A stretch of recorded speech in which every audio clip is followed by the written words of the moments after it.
keluarga kami, semua yang kami tinggalkan ada dalam tutupan kuasa darah Yesus.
Oleh sebab itu kita harus menyadari bahwa kita diberikan kuasa oleh Tuhan untuk mengalahkan iblis. Kita buka firman Tuhan 1 Yohanes 4 ayat yang keempat.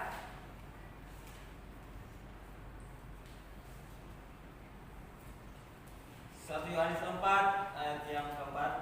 Demikian firman Tuhan. Kamu berasal dari Allah, anak-anakku, dan kamu telah mengalahkan nabi-nabi palsu itu. Sebab roh yang ada dalam kamu lebih besar daripada roh yang ada di dalam dunia. Amin. Tuhan dengan tegas telah memberi kuasa kepada kita untuk mengalahkan iblis. Katakan amin. Amin. Allah mengatakan kepada kita bahwa roh yang ada di dalam kita lebih besar daripada roh yang ada di dalam dunia ini. Dan kita baca lagi Lukas 10 ayat 19.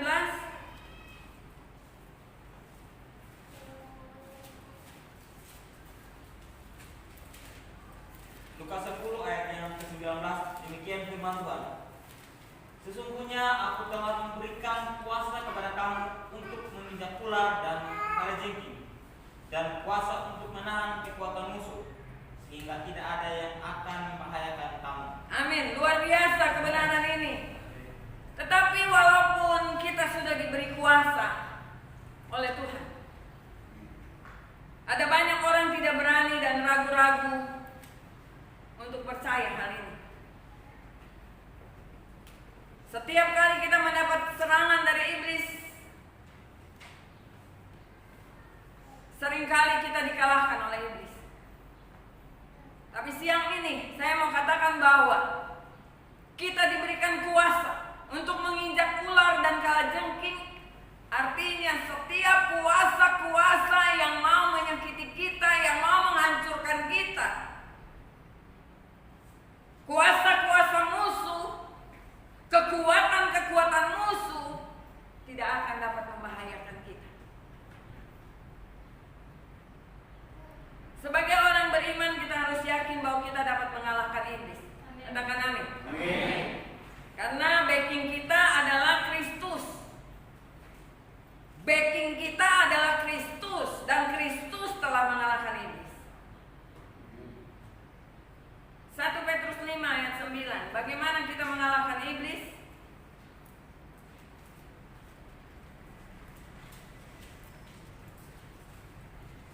Petrus 5 ayat yang ke-9. Demikian firman Tuhan. Lawanlah dia dengan iman yang teguh, sebab kamu tahu bahwa semua saudara-saudaramu di seluruh dunia menanggung penderitaan yang sama. Amin. Semua orang di seluruh dunia diserang oleh iblis. Amin. Amin. Dan mereka mengalami penderitaan. Itu tujuan iblis, untuk menghancurkan kita, membinasakan kita, membunuh kita, membawa kita pada penderitaan, tekanan, intimidasi iblis yang membuat kita tidak bisa tidur, tidak bisa bergairah lagi dengan Tuhan, tidak bersemangat lagi ikut Tuhan. Ini harus dikalahkan.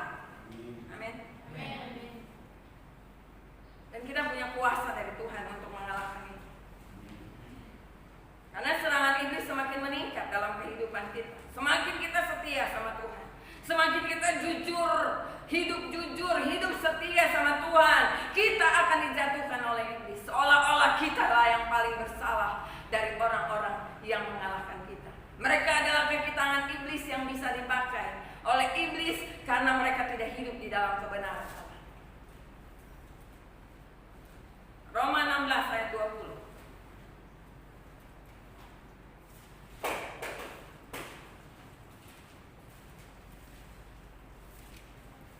Roma 16 ayat 20. Semoga Allah sumber damai sejahtera segera akan menghancurkan iblis di bawah kakimu. Kasih karunia Yesus Tuhan kita menyertai kamu. Amin. Semoga Allah sumber damai sejahtera segera akan menghancurkan iblis di bawah kaki kita. Kasih karunia Yesus Kristus menyertai kita. Ketika kita mendapat serangan dari iblis, intimidasi dari iblis, maka kita harus mengalami damai sejahtera terlebih dahulu.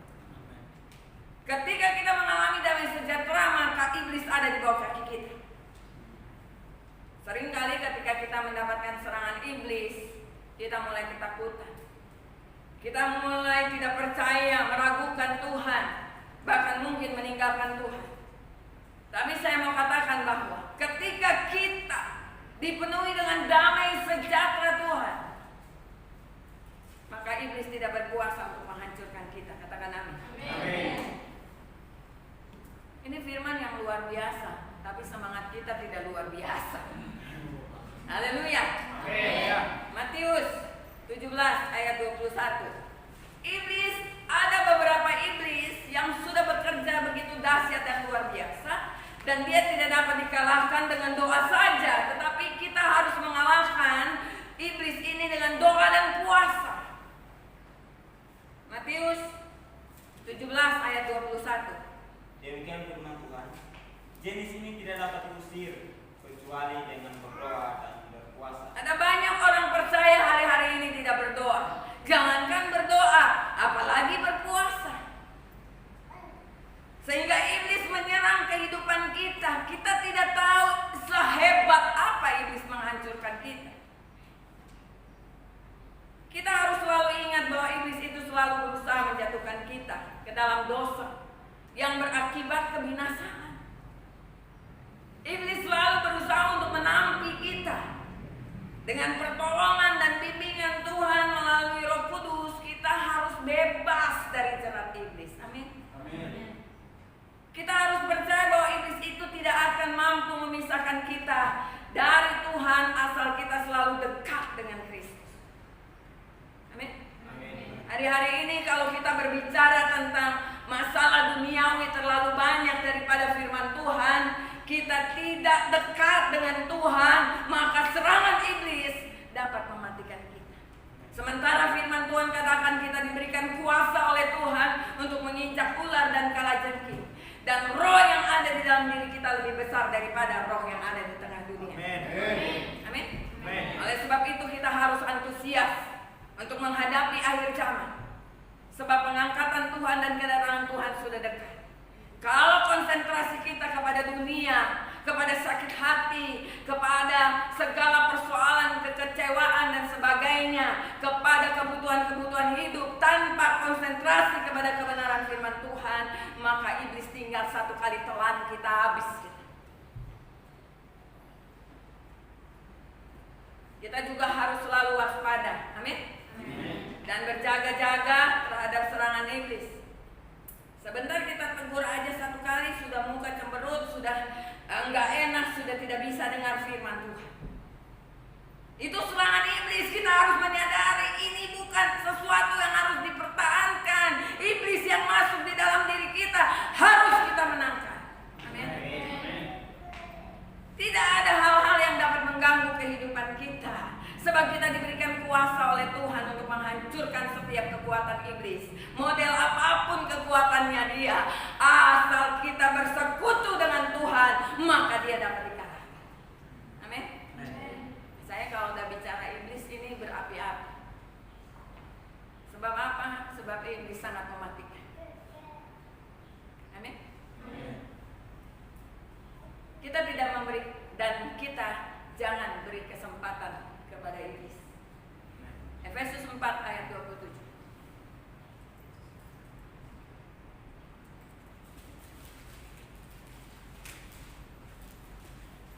Efesus 4 ayat yang ke-27.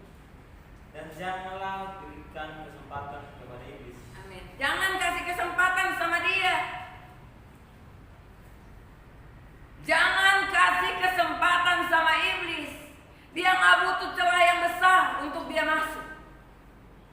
Hanya celah kecil, kesombongan, kekecewaan, sakit hati, buang cepat, jauh-jauh. Itu celah. Sedikit saja kita mulai terasa tersinggung, waduh udah. Celah sedikit saja dia bisa masuk. Dan dia masuk bukan sendirian. Dia masuk dengan tentaranya, dengan pasukannya, sehingga orang itu akan terikat dan sulit untuk dilepaskan. Sementara Tuhan katakan bahwa kita diberikan kuasa untuk mengalahkan ular dan kalajengking, kuasa-kuasa kegelapan. Tetapi karena kita tidak mengenal kebenaran Allah lebih dalam, kita tidak pernah membahas kebenaran firman Tuhan, sebab berkat akan datang mengiringi orang-orang benar. Amin. Yang kita harus bicarakan adalah bagaimana kita mengetahui siapa musuh kita, karena serangan iblis akan meningkat di akhir zaman ini sampai pada kedatangan Tuhan yang kedua kali. Setiap orang yang bertahan sampai pada kesudahannya dia akan selamat. Amin. Sebagai orang percaya, kita senantiasa ada dalam peperangan rohani melawan setan dan kuasa kegelapan. Tetapi sekuat-kuatnya setan, dia akan kalah. Sekali lagi saya bilang, sekuat-kuatnya setan, dia pasti akan kalah. Setan tahu bahwa dia sudah dikalahkan.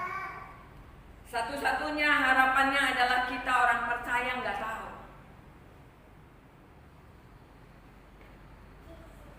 Setan tahu waktu terbatas. Waktu mereka sangat terbatas. Hari penghukuman menanti iblis.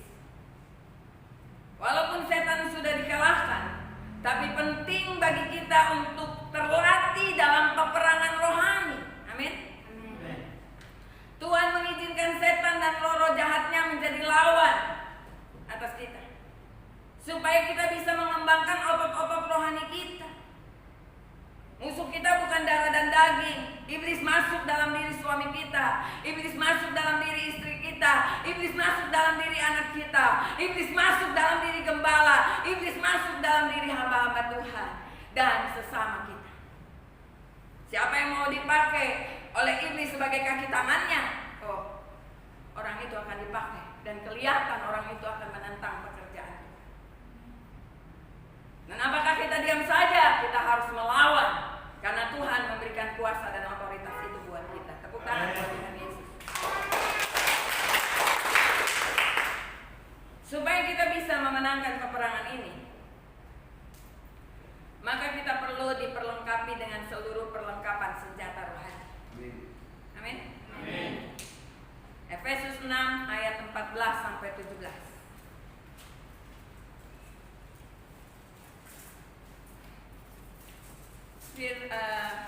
Khotbah ini akan berlanjut ke part 2 karena berhubungan dengan tubuh, jiwa, dan roh nantinya.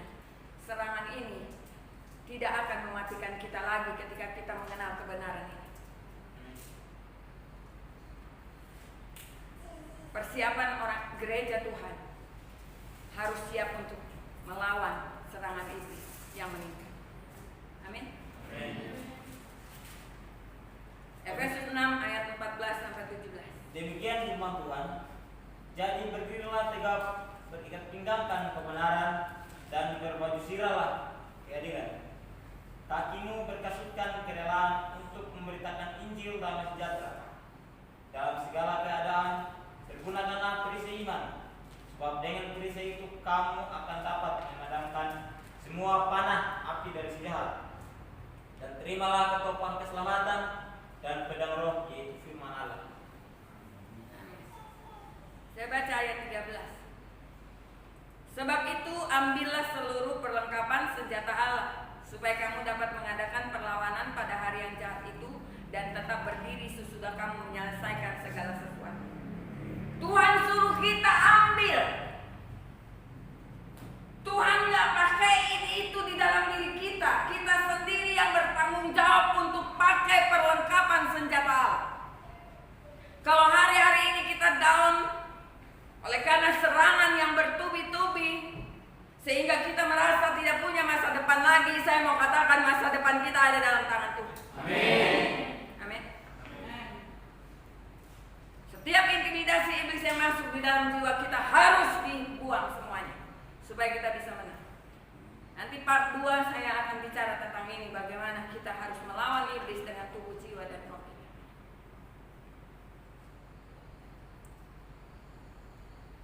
Ada 6 senjata yang perlu dipakai oleh setiap prajurit Tuhan.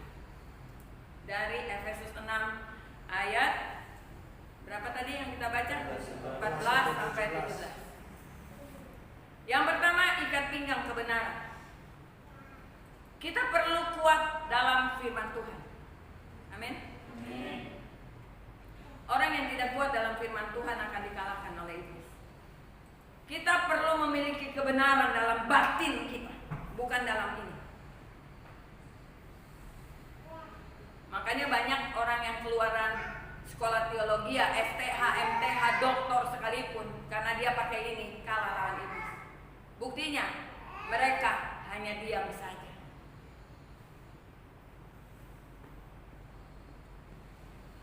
Mazmur 51 ayat 8.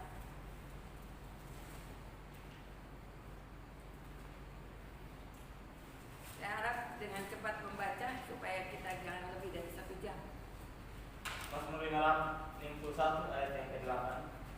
Sesungguhnya engkau berkenan akan kebenaran dalam hati, dan dengan diam engkau memberitahukan hikmat kepadaku. Amin. Amin. Ikat pinggang kebenaran, kita perlu memiliki kebenaran dalam batin kita. Baru kita bisa menang melawan iblis. Yang kedua, baju sirah keadilan atau kebenaran. Ada 6 senjata yang harus kita pakai untuk mengalahkan iblis. Yang kedua, baju sirah keadilan atau kebenaran. Kebenaranlah yang melindungi hati kita. Kita harus menjaga hati kita murni. Karena orang yang suci hatinya akan melihat Allah. Kalau kita dikecewakan, kita dihianati, hati kita mesti murni untuk menang atas orang itu. Nggak boleh kita kecewa sama dia, nggak boleh kita marah sama dia. Kita dapat dikalahkan oleh iblis. Matius 5 ayat 8.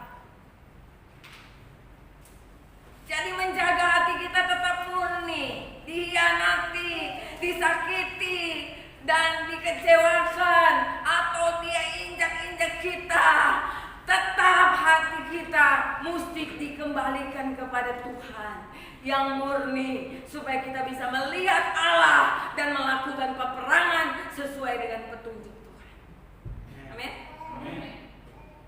Matius 5 ayat ke-8. Berbahagialah orang yang suci hatinya, karena mereka akan melihat Allah. Amin. Yang ketiga, kasut atau sepatu pemberitaan Injil. Damai sejahtera. Damai sejahtera Tuhan menjaga kita. Damai sejahtera Tuhan akan membawa iblis di bawah kaki kita. Biasa orang kalau udah disakitin, pikirannya udah mulai mikir, kenapa tadi gue malah jawab ini tadi? Kenapa enggak tadi saya hajar aja tuh orang? Amin. Mulai gitu.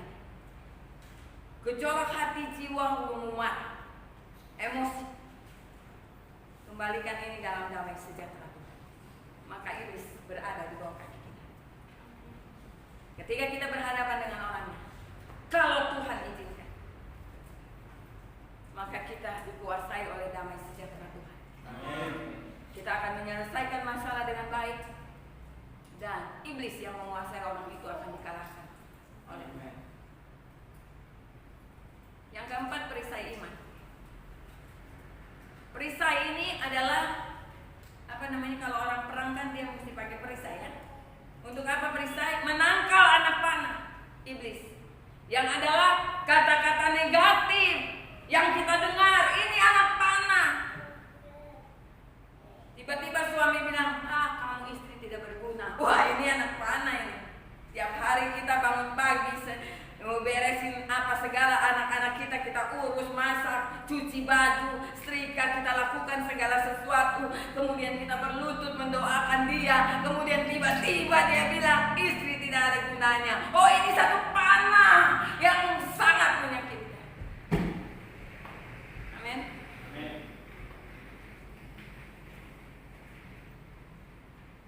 Oleh sebab itu kita harus menggunakan perisai iman. Kita nggak bisa kendalikan orang untuk bicara negatif tentang kita. Amin. Dan itu panah api yang dapat menghancurkan kita. Tadi kita udah baca Roma 16 ayat 20. Roma 16 ayat 20.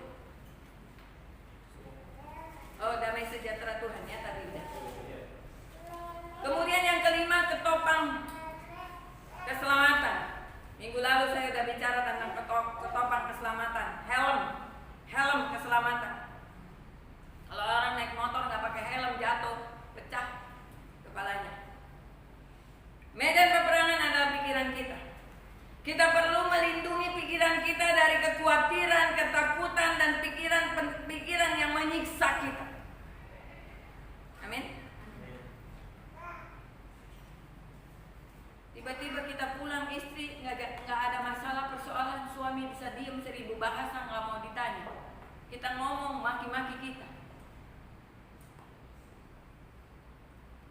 sejahtera harus menyertai kita.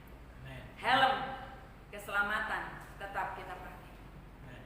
Jangan pikiran kita, ini orang belum sekali-kali ku tinggalkan ini orang. Jangan pikiran kita, oh mungkin dia lagi pusing, mungkin lagi nggak punya uang, ya kan? Amin.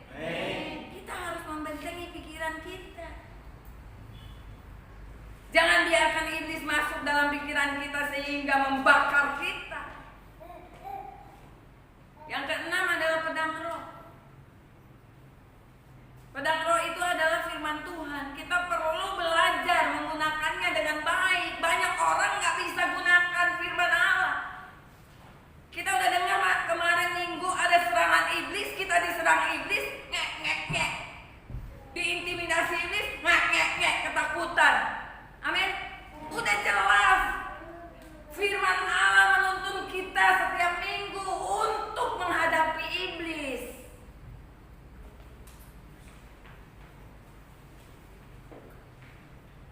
Banyak orang baca firman Tuhan tapi dia nggak bisa gunakan pedang roh ini. Ingat waktu Yesus di padang gurun, setiap kali dia menggunakan firman Tuhan melawan iblis, maka setan harus mundur dari hidup kita. Amin. Pergunakanlah perlengkapan senjata Allah senantiasa dan hiduplah dalam doa. Hari-hari ini jahat. Teman kita, sahabat kita tiba-tiba bisa mengkhianati kita. Katanya musuh dalam selimut. Suami kadang-kadang musuh dalam selimut. Istri juga musuh dalam selimut. Apalagi masih pacar. Amin. Strategi iblis untuk menghancurkan manusia ada 3. Yang mau catat silakan catat. Hari Sabtu ditanya. Iblis, yang pertama iblis menggunakan sarana atau media untuk mempertanyakan firman Tuhan. Dia pakai HP, dia pakai manusia, dia pakai game, dia pakai internet, dia pakai berbagai macam cara.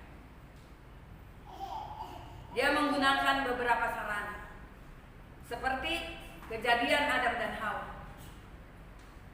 Tuhan bilang, kalau kita baca ayat terlalu lama, Tuhan bilang semua pohon dalam taman ini boleh kamu makan. Dia bilang semua pohon dalam taman ini boleh kamu makan. Tapi jangan yang satu itu. Iblis balikin perkataan Tuhan. Dia bilang tidak. Tuhan bilang semua dalam taman ini jangan kamu makan. Sementara Tuhan bilang boleh kamu makan. Artinya iblis ini sering merendahkan nilai kebaikan Tuhan dalam hidup kita. Serangan iblis yang mematikan bagi kita orang percaya harus ingat baik-baik, dengar, buka telinga. Iblis itu tidak menyerang di hadapan saya. Iblis menyerang dalam hati dan pikiran kita semua. Saya tidak pernah tahu. Oleh sebab itu dengar kebenaran ini. Iblis seringkali merendahkan kebaikan Tuhan dan kemurahan Tuhan serta anugerah Tuhan. Buat dosa aja terus. Tuhan tahu kok kamu lemah. Jangan sesat, Allah tidak dapat dipermainkan. Seringkali iblis merendahkan nilai kebaikan Tuhan. Coba lihat suami kamu tuh begini, begitu, begini.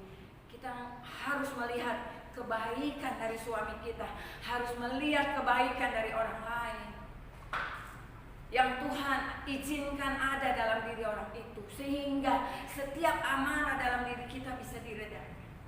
Bagaimana kita menyelesaikan persoalan-persoalan yang terjadi dalam kehidupan kita? Kita harus mendekat kepada Allah supaya apa? Supaya kita dapat menyelesaikannya dengan baik.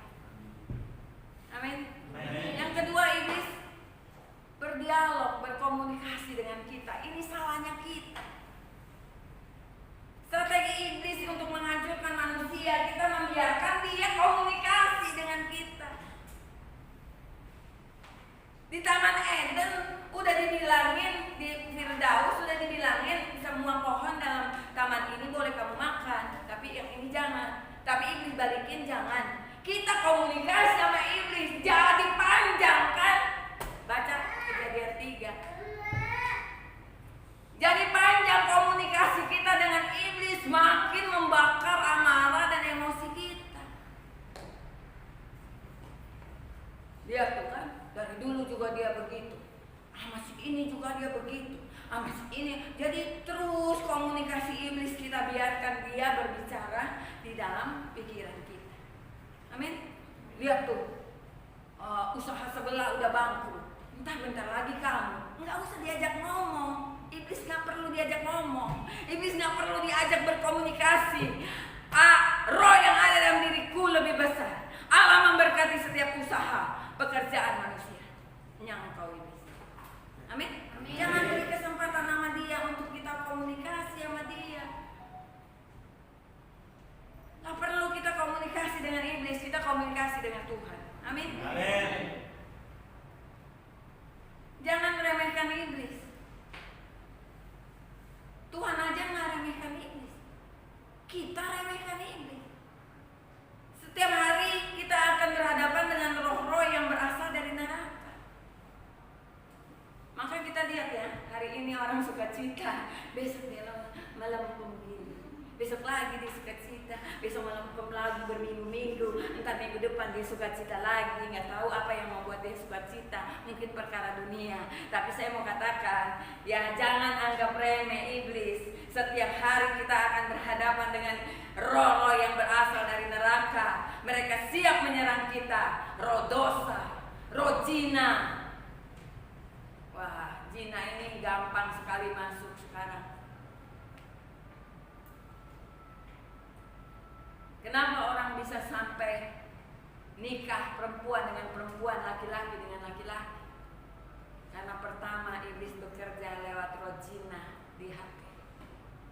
Sekarang kita nggak bisa menghindari, ketika kita buka sesuatu dia keluar. Apalagi kita pernah lihat, dia akan keluar terus. Kalau kita nggak pernah lihat, dia nggak akan keluar terus. Nggak bisa dihentikan. HP kita jual aja sama orang, nggak usah pakai HP itu.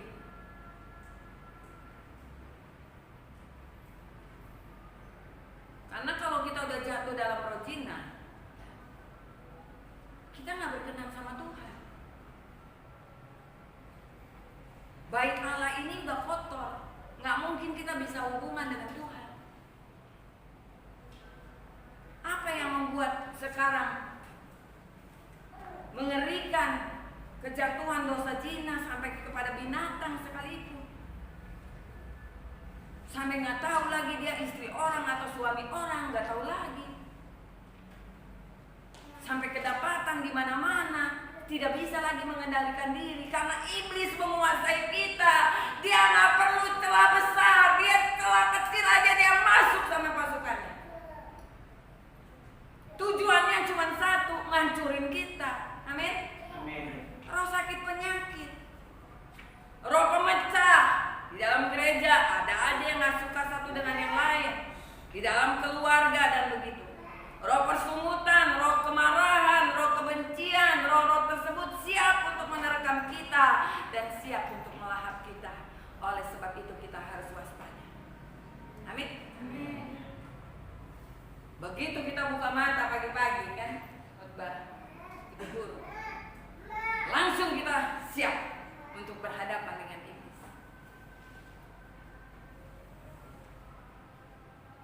Yohanes 8 ayat 44.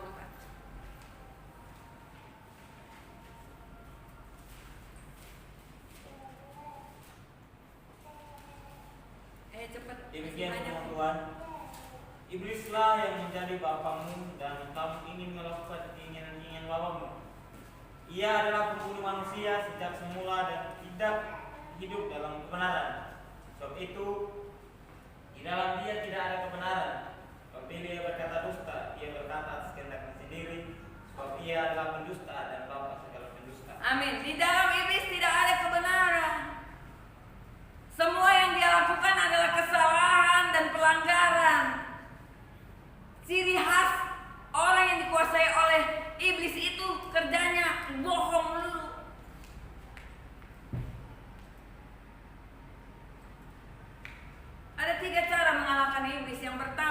dengan darah Yesus.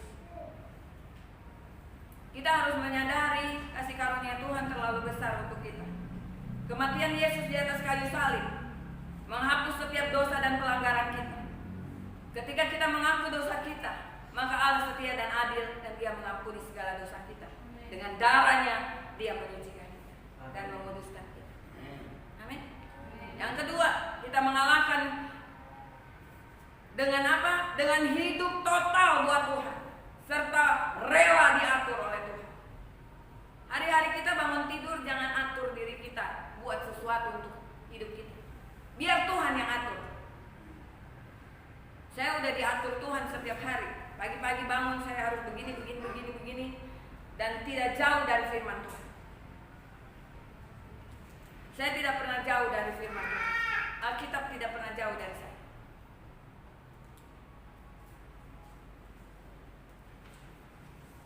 Artinya jangan menyayangkan nyawa kita. Artinya kita harus hidup total. Mau siap diatur oleh Tuhan. Jangan balas kejahatan dengan kejahatan. Nggak bisa Tuhan, dia begini-begini, nggak bisa diatur. Jatuh dalam pencobaan. Amin. Kalau pencobaan pertama cuma sedikit, naik lagi pada pencobaan yang lebih berat karena kita nggak bisa diatur. Yang ketiga, dengan hidup menjadi kesaksian. Iblis tidak butuh pintu yang terbuka lebar, amin. Dia akan masuk dalam pintu yang sedikit saja dan anak buahnya akan masuk. Begitu hebat mencelakakan kita. Iblis adalah makhluk yang memiliki kuasa dan kecerdasan yang hebat. Ya, iblis cerdik. Iblis cerdas, lebih cerdas dari kita. Lihat ya, Tuhan menciptakan segala sesuatu nggak asal-asalan. Bahkan ketika iblis berontak sama Tuhan, dia tetap masih cerdas.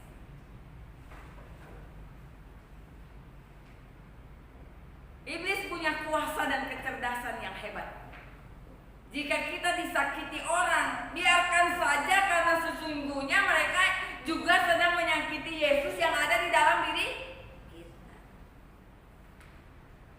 Kalau kita membela diri, orang itu berhadapan dengan diri kita.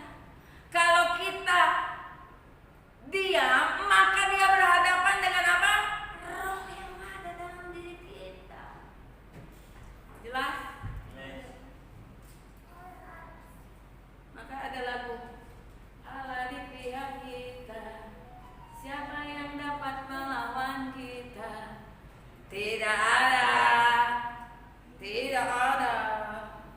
Amin.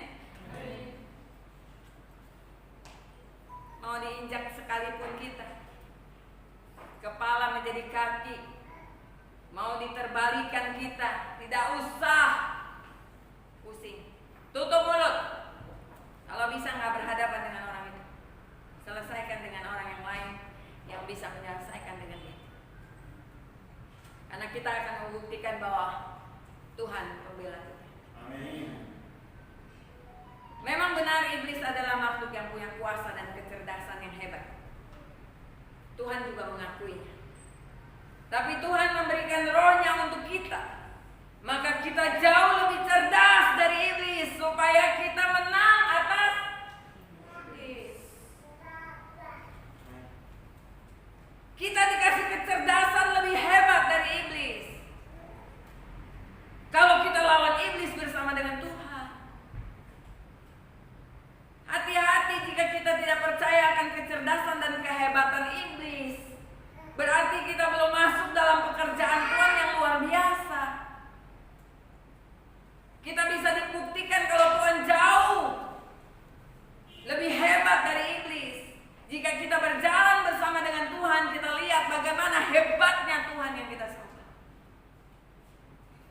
Ketika orang Israel berhadapan dengan apa? Dengan kota berkubu, yaitu kota Yeriko,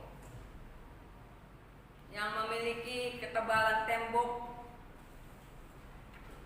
berapa? 8 kereta berkuda yang berjajar. 8 kereta kuda yang berjajar. Tembok itu sebesar itu.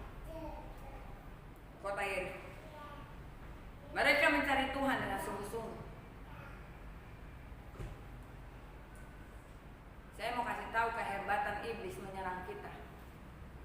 seperti tembok Yeriko yang harus dihancurkan. Tanpa bersama dengan Tuhan kita nggak bisa kalah. Amin. Tuhan beri jalan keluar dengan mengelilingi apa? Tembok Yeriko. Berapa kali? 7 kali dia putarin tembok Yeriko dengan memuji Tuhan. Maka robohlah tembok Yeriko. Setelah tembok Yeriko rubuh, ini hati-hati sama orang sombong. Mereka merasa diri mereka sudah hebat. Kemudian mereka diserang oleh suku Ai. Suku Ai ini lebih lemah, lebih sedikit daripada orang Yeriko. Mereka anggap enteng. Ini orang anggap enteng iblis. Apa yang terjadi? Akibatnya orang Israel mengalami kekalahan besar dengan puluhan ribu orang Israel mati. 1 Korintus 10 ayat 12.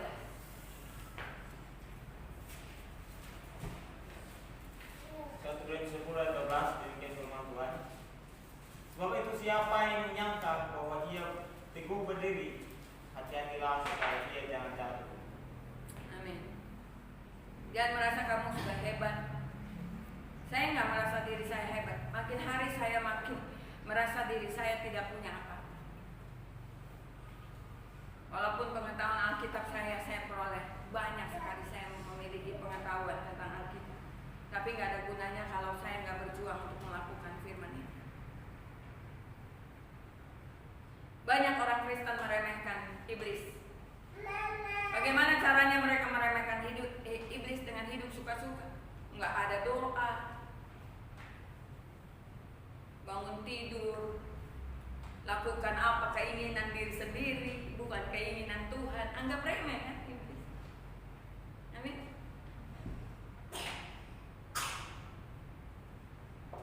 Tanpa disadari mereka sedang berhadapan dengan kuasa-kuasa kegelapan setiap hari. Kalau kita belum percaya dengan kecerdasan dan kehebatan iblis, maka kita belum bisa masuk dalam pekerjaan Tuhan yang benar.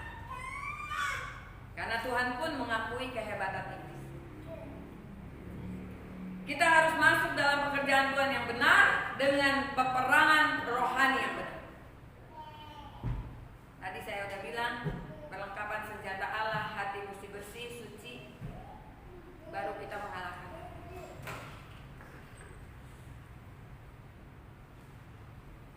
Nah, kalau kita masuk dalam peperangan rohani, ada 2 hal yang harus kita perhatikan. Yang pertama, harus ada perhitungan apakah kita bisa menang melawan iblis. Misalnya, badan arti kan kecil kan. Kira-kira kalau lawan Wandi menang nggak? Kalah kan? Harus punya perhitungan. Kita melawan, kita cuman hamba Tuhan biasa. Ngelawan pemerintah. Hebat kan pemerintah di atas kita? Bagaimana caranya? Kita harus bersama dengan. Jadi harus ada perhitungan. Apakah kita bisa menang melawan iblis?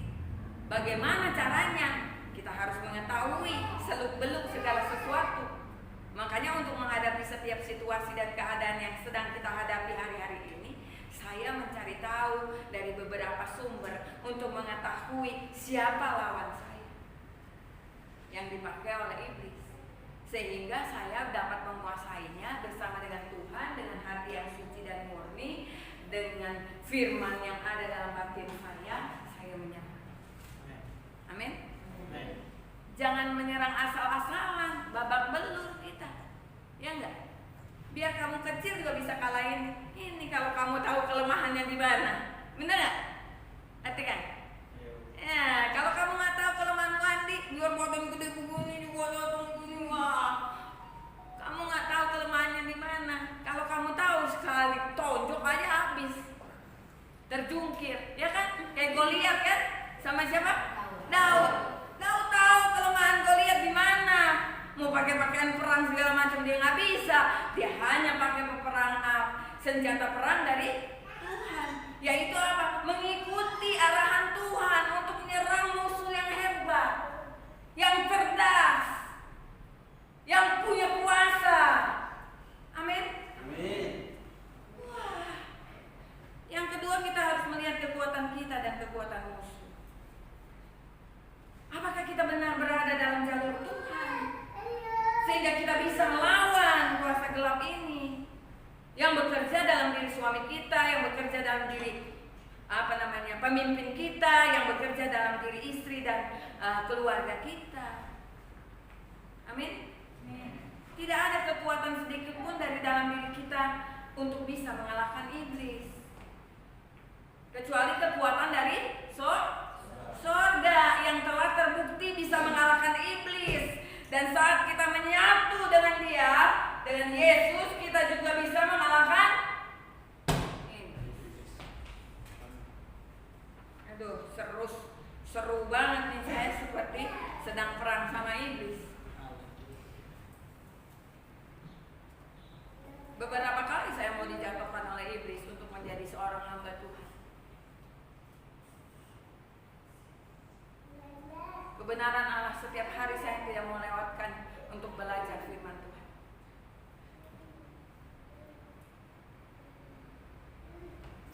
Matius 12 ayat 26. Cepat.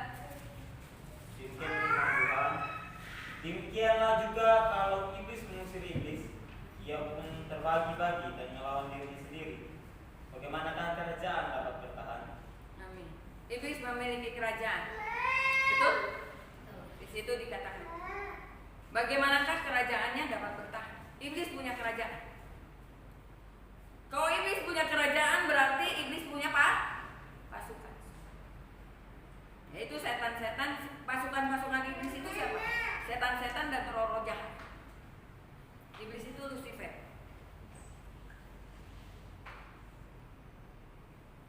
Waktu pelepasan, kita usir roh jahat, bukan iblis yang diusir.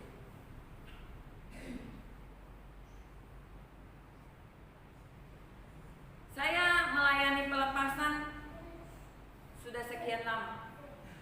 Dan dari semua yang saya layani, ternyata 60% dari mereka hamba Tuhan. Mereka menganggap bahwa dirinya udah lepas sama sekali. Tapi sebenarnya mereka masih dibelenggu.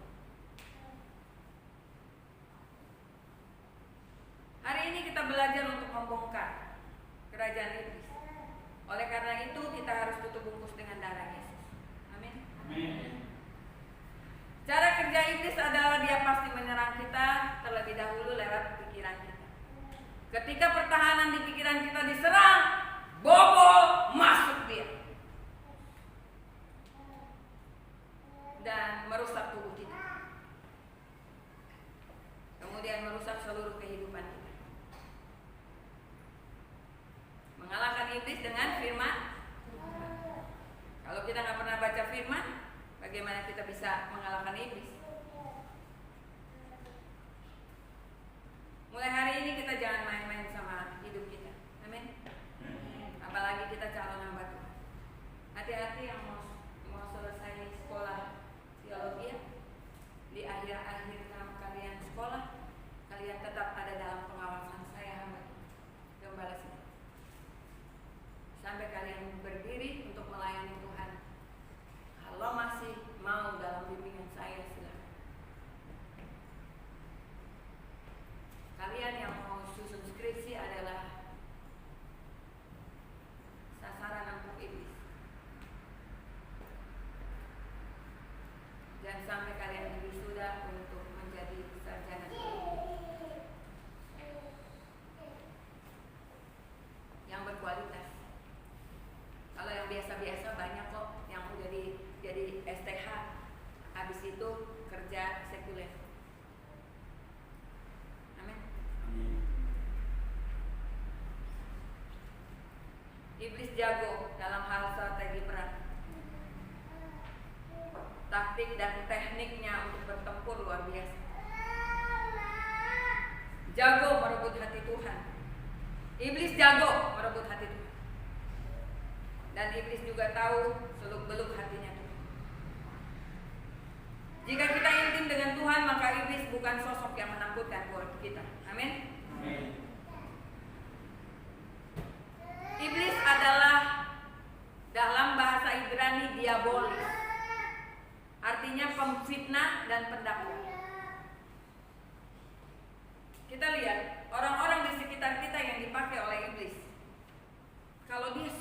nuduh-nuduhin dosa orang, suka dakwain dosa orang, sementara dia juga orang berdosa. Ini simbol dari iblis.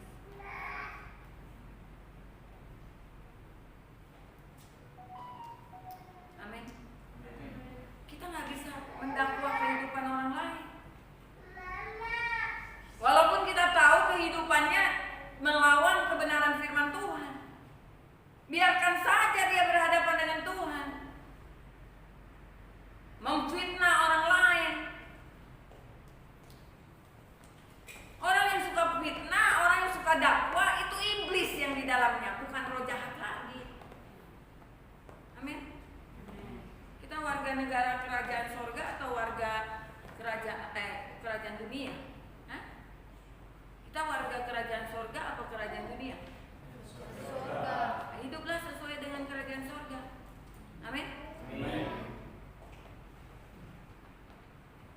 Walaupun mereka beribadah kepada Tuhan, ke gereja, menyembah Tuhan dengan firman, melayani Tuhan, tetapi setelah itu keluar dari gereja, hidupnya berantakan semua. Amin. Kalau ada dosa, beresinlah sama Tuhan. Iblis memakai perlengkapan senjata yang lengkap.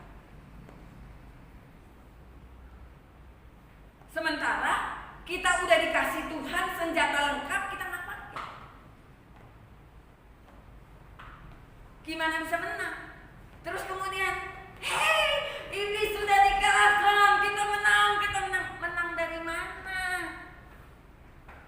Penuh kebencian, penuh kemarahan. Terus kita bilang kita menang. Biar mati aja tuh orang. Sekali dia kecelakaannya, tuh kan? Dia ngelawan kita kan, makanya mati dia, makanya sakit dia. Kayak gitu, terus dia bilang, menang, kita menang. Enggak menang kita. Amin. Yang menang adalah ketika Allah yang menyerang mereka, kita hanya diam saja. Orang itu dikalahkan oleh Tuhan. Amin.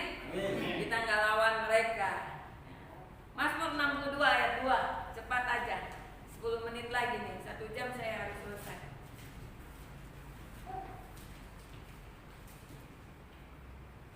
Mazmur 62 ayat 2, hanya dekat Allah saja aku tenang, daripadanya lah keselamatanku. Amin.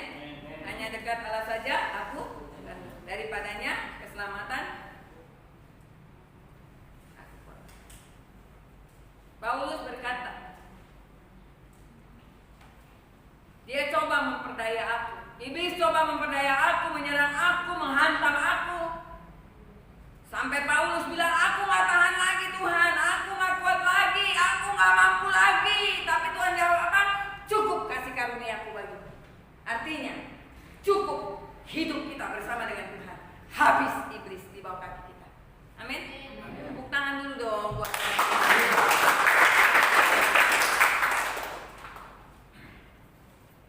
kita cukup dengan Tuhan bisa mengalahkan iblis. Coba bayangkan kalau kita tidak ikut Tuhan, tidak cari Tuhan, tidak intim dengan Tuhan, bagaimana kita bisa menang? Hai, kita menang, menang dari mana? Kita lebih dari pemenang, kita lebih dari pemenang. Orang yang menang adalah orang yang tenang, diam, dan iblis yang menghancur. Allah yang menghancurkan pekerjaan iblis dalam diri orang itu. Dan orang itu harus diselamatkan bagi Tuhan. Sejahat-jahatnya orang itu hanya dipakai oleh iblis untuk menghancurkan sesama kita orang percaya. Amin. Mau pakai senjata lengkap? Pakai yang perang? Ayo, tadi catat ya semuanya. Hati yang bersih, suci, ya. Kebenaran dalam batin, bukan di sini. Maka banyak orang yang sekolah teologi setelah selesai itu dia berdebat dengan teologi. Kita nggak perlu berdebat dengan kebenaran. Ya. Iblis punya senjata lengkap, dia punya pasukan lengkap. Kita harus memakai senjata lengkap dan bersatu dengan Tuhan, baru kita bisa mengalahkan iblis. Amin. Filipi 3 ayat yang ke-10.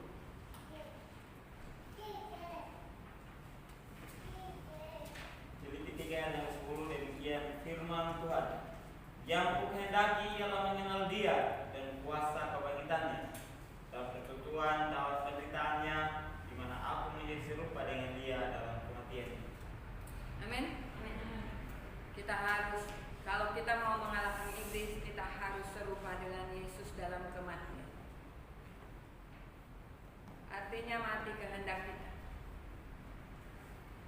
mati dalam keinginan kita, mati dalam keakuan kita, supaya kita bisa hidup dan kita bisa menginjak ular dan kalajengking.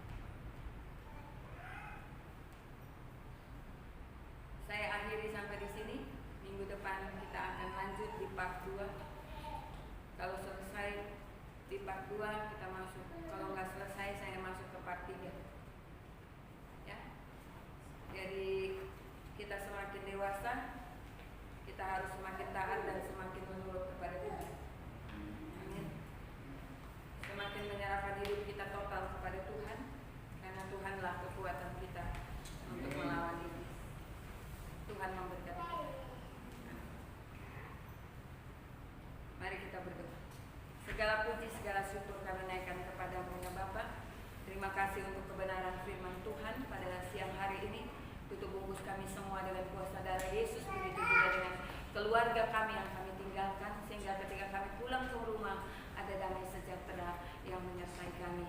Apabila ada serangan iblis yang dapat mengecewakan atau menyakiti hati kami ya Tuhan, biarlah kami berdiri dalam damai sejahtera Tuhan, sehingga iblis berada di bawah kaki kami. Terima kasih Bapa, di dalam nama Yesus kami berdoa.